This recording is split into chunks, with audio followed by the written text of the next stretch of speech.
Welcome back to my video lesson. Today I'm going to talk about other and the other used with uncountable noun. Okay, ថ្ងៃនេះខ្ញុំនឹងនិយាយពី other និង the other ដែលគេប្រើជាមួយនឹងនាមរាប់មិនបាននាមរាប់មិនបានណា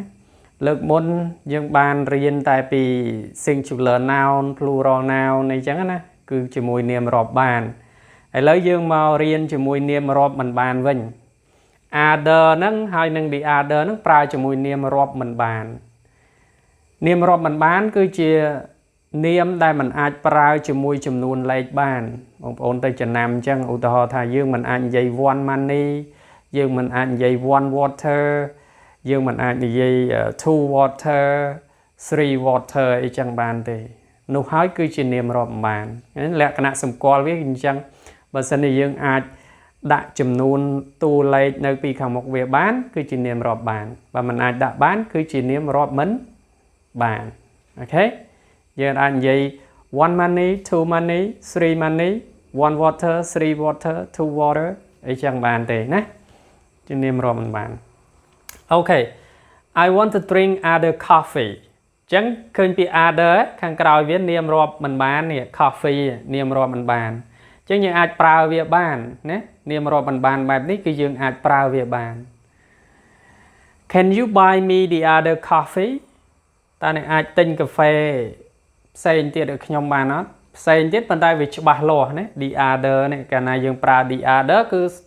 specific ណា specific តែចាំអញ្ចឹងហេតុអីយើងដឹងថា specific ឃើញពាក្យ the ណានៅមុខស្រៈអញ្ចឹងសំឡេងស្រៈអញ្ចឹងគេអាន the មិន the ទេ I need other water តិចទៅច្រឡំថែម s ទៅលើ water អត់ទេណាបើសិនជានាមរាប់បានយើងថែមវាណាប៉ុន្តែអានេះនាមរាប់បានគឺយើងប្រើធម្មតា I need other water ខ្ញុំត្រូវការទឹកបន្ថែមទៀតផ្សេងទៀតណា other កន្លែងហ្នឹងអាចមានន័យថា some more បន្ថែមទៀតខ្លះទៀត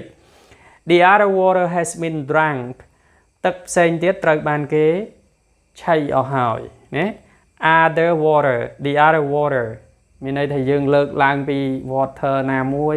ដល់ពេលអានេះគឺឈុតចុងក្រោយគេគឺយើងនិយាយថា the other water has been drunk I want the other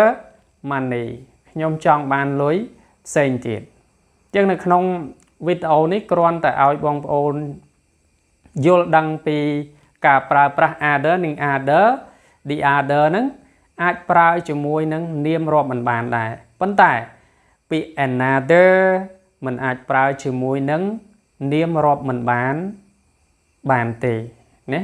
គឺបានតែជាមួយនឹងនាមរាប់បានអូខេអញ្ចឹងវីដេអូនេះមានប៉ុណ្ណឹងហើយសង្ឃឹមថាបងប្អូននឹងយល់នៅអ្វីដែលខ្ញុំបានបង្ហាញបើសិនជាមិនយល់បងប្អូនអាចទៅសេជាឧទាហរណ៍ឬក៏ comment សាកសួរបានណាខ្ញុំនឹងឆ្លើយតបនៅពេលដែលខ្ញុំឃើញ comment របស់បងប្អូន Okay so I would like to end this video and